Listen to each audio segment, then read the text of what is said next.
Hi friends, welcome to our channel. ఈరోజు ఈ వీడియోలో ఓయో ఉస్మానియా యూనివర్సిటీ వారికి English new syllabus second lesson అయిన ది పీస్ ఆఫ్ స్ట్రింగ్ అనే లెసన్ని తెలుగులో చూద్దాం. ది పీస్ ఆఫ్ స్ట్రింగ్ అనే పాఠాన్ని రాసిన వారు Guy de Maupassant. About the author గురించి కొంచెం తెలుసుకుందాం. ఇతని పూర్తి పేరు హెన్రీ రెనే ఆల్బర్ట్ గైడే మాపసెంట్.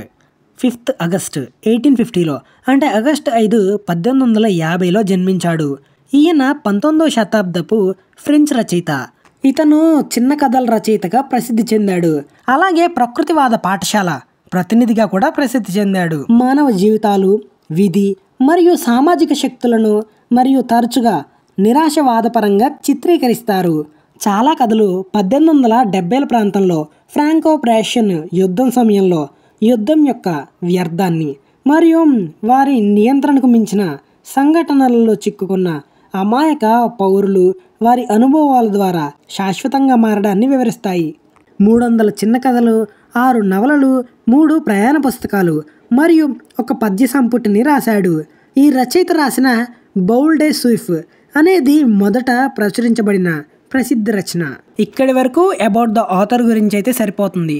ఇక పాఠంలోకి వెళ్తే, ఫ్రాన్స్లోని ఒక చిన్న నార్మన్ అనే గ్రామంలో జరిగే చిన్న కథ ఇది. ఈ కథ మైత్రే హౌచ్కోర్న్ అనే వృద్ధ రైతు పాత్రపై దృష్టి పెడుతుంది.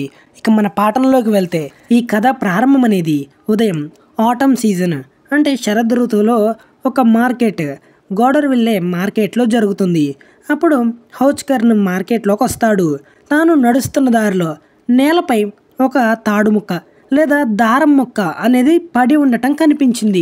అయితే ఈ వృద్ధ రైతు యొక్క మైండ్ సెట్ ఏంటి అంటే, ఏది వృధాగా పోనిచ్చేవాడు కాదు. అతను ఇలా ఆలోచిస్తాడు. ఆ వృద్ధ రైతు, ఇప్పుడు కాకపోయినా ఇది నాకు ఫ్యూచర్లో అయినా నాకు ఉపయోగపడుతుంది అని ఆ దారం ముక్కను తీసి జేబులో పెట్టుకుంటాడు. అయితే ఆ వృద్ధ రైతు దాన్ని తీసుకుంటుండగా అదే మార్కెట్లో మెలండిన్ అనే వ్యక్తి కల్లాలు లేదా స్థానిక జీను తయారుదారి ఆ వృద్ధ రైతు తీస్తున్న దారాన్ని తీయడం చూస్తాడు.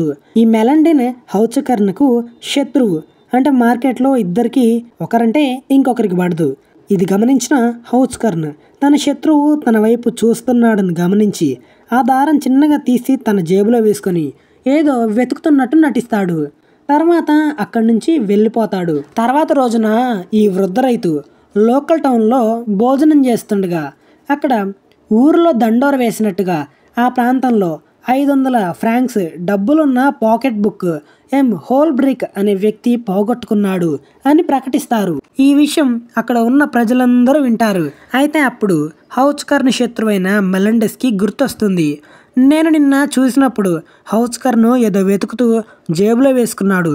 బహుశా ఆ డబ్బులున్న పాకెట్ బుక్ ఇతనే తీసుంటాడు అని ఈ పర్సు దొంగలించాడు అనుకొని మెలండిన్ నేరాన్ని తనపై మోపుతాడు. మేయర్కి వెళ్ళి చెప్తాడు. మేయర్ దగ్గరికి హౌచ్కర్న్ వస్తాడు. అప్పుడు మేయర్ అడుగుతాడు, పాకెట్ బుక్ ఎక్కడా అని. దానికి హౌచ్కర్న్, నేను దారిలో పడి ఉన్న చిన్న దారం ముక్క మాత్రమే తీశాను. నేను పాకెట్ బుక్ అనేది చూడలేదు. నేను దాన్ని దొంగతనం చేయలేదు లేదా నేను పాకెట్ బుక్ తీసుకోలేదు అని చెప్తాడు. అతను బలంగా చెప్తాడు, నాకు ఎలాంటి పాకెట్ బుక్ దొరకలేదు. నేను ఒక చిన్న దారం ముక్క మాత్రమే తీశాను అని. ఆ వృద్ధ రైతైన హౌచ్కర్న్ వారికి ఎంత నచ్చ చెప్పాలని చూసినా వారు తన మాట వినకుండా అతని జేబులంతా చెక్ చేశారు, వెతికారు. కానీ ఎలాంటి వస్తువులు, డబ్బులు దొరకలేదు. ఎవరు తన మాటని నమ్మలేదు. మేయర్ తన ఉద్యోగాన్ని తొలగిస్తాడు. అంటే వాచ్కర్న్ యొక్క జాబ్లో నుండి తీసేస్తాడు. అంతేకాకుండా ఈ విషయాన్ని నేను అంత తేలిగ్గా వదిలిపెట్టను. ఈ విషయం పై అధికారుల వరకు నేను తీసుకొని వెళ్తాను అని హెచ్చరిస్తాడు. దాని తర్వాత హౌచ్కర్న్ తన గ్రామానికి తిరిగి వస్తాడు. ఆ గ్రామంలో ఉండే ప్రజలందరూ తనని దోషిగా చూస్తారు. తన మాట వినరు. నేను ఒక చిన్న దారం ముక్క మాత్రమే తీశాను అని ఆ వృద్ధ రైతు ప్రజలందరికీ చెప్తాడు. అదే నాకు దొరికింది అని చెప్తాడు. కానీ ఎవరు తన మాటని నమ్మరు. ఆ వృద్ధ రైతు తాను ఆ తప్పు చేయలేదని నిరూపించుకోవడానికి ఎన్నో ప్రయత్నాలు చేస్తూ ఉంటాడు. మరియు అతని సహచరులు అతన్ని దూరంగా ఉంచి ఎగతాళి చేస్తారు. అయితే ఇదిలా ఉండగా వారం రోజుల తర్వాత ఆ పాకెట్ బుక్ అనేది ఒక వ్యక్తికి దొరుకుతుంది. అది తిరిగి తన యజమానికి ఇస్తారు. అయితే ఈ విషయం తెలిసిన హౌస్కర్న్ చాలా సంతోషిస్తాడు. తాను ఏమనుకుంటాడు అంటే, అమ్మయ్య ఆ పాకెట్ బుక్ అనేది దొరికింది, దాన్ని నేను కాదు దొంగతనం చేసింది, ఇప్పుడు అందరికీ తెలిసే ఉంటుంది దొంగను నేను కాదని. ఎంతో సంతోషంగా మార్కెట్లోకి వెళ్ళి ఈ శుభవార్త చెప్పడానికి వెళ్తాడు. అయినా కానీ ప్రజలు ఆ వృద్ధ రైతు మాట వినరు, నమ్మరు, ఎవరు తనని అర్థం చేసుకోరు. వాళ్ళు ఏమంటారంటే, నువ్వే ఆ పాకెట్ బుక్ను దొంగతనం చేసుంటావు, మళ్ళీ నీ మీద నింద ఉండకుండా ఉండాలని నీ స్నేహితునికి ఆ పాకెట్ బుక్ ఇచ్చి మేయర్కి ఇప్పించావు అని ఎగతాళి చేస్తారు. ఎవరో చేసిన తప్పుకి నన్ను అనడం సరికాదు అని నిరుత్సాహపడతాడు ఆ వృద్ధ రైతు. అతడు తీసిన ఒక చిన్న దారపు ముక్క ఇంత పెద్ద శిక్ష వేసింది. నీతి నిజాయితీగా ఉండేవాడు ఈ వృద్ధ రైతైన హౌస్కర్న్. తాను చేయని తప్పును, నిందను తనపై వేసేసరికి నిరాశతో, ప్రజలు తనను నమ్మకపోవడంతో మరింత బాధాకరంగా అనిపించింది. తాను నిర్దోషి అని నిరూపించుకోవడానికి మరింత దృష్టి సారించాడు. ఆ వృద్ధ రైతైన హౌస్కర్న్ దీని గురించే ఆలోచిస్తూ ప్రజలు చూసే చూపులు, తోటాల్లాంటి మాటలతో చంపేస్తున్నారు, గాయపరుస్తున్నారని వేదనతో అనారోగ్యానికి గురవుతాడు, మంచం పడతాడు. దాని గురించే ఆలోచిస్తూ చనిపోతాడు. ఆఖరికి చనిపోతున్న సమయంలో కూడా నేను ఒక చిన్న దారపు ముక్కను మాత్రమే తీశాను అని ఉచ్చరిస్తూ ప్రాణాలను విడిచాడు. ఈ రైతు నీతిగా నిజాయితీగా ఎంత కాలం బతికినా రైతు ఒక చిన్న దారం ముక్క తీసినందుకు దాన్ని ప్రజలు తప్పుగా అర్థం చేసుకొని నిందితుణ్ణి చేశారు. ఆ అవమానంతో చనిపోయే విధంగా చేస్తారు.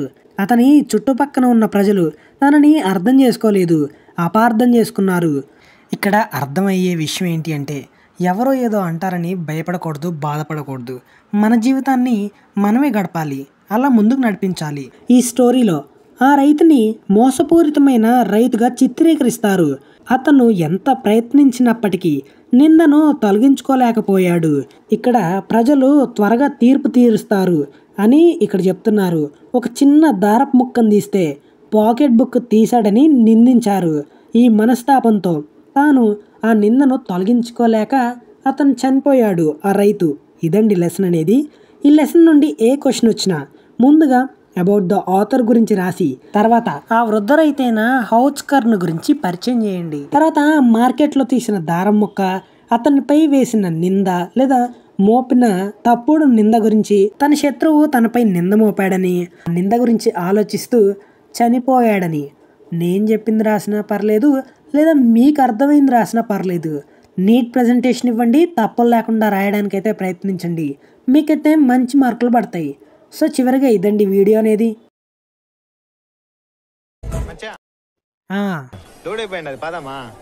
పోదామా? ఇంకేం లేదుగా, అంతే.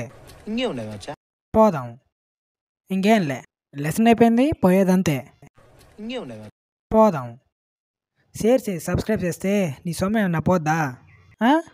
నేను హ్యాపీ అయితే కదరా. నేను నాకు ఐడియా రాలేదు మచ్చా. రాదురా నీకు, నన్ను హ్యాపీ చేసేదానికే ఐడియా రాదు.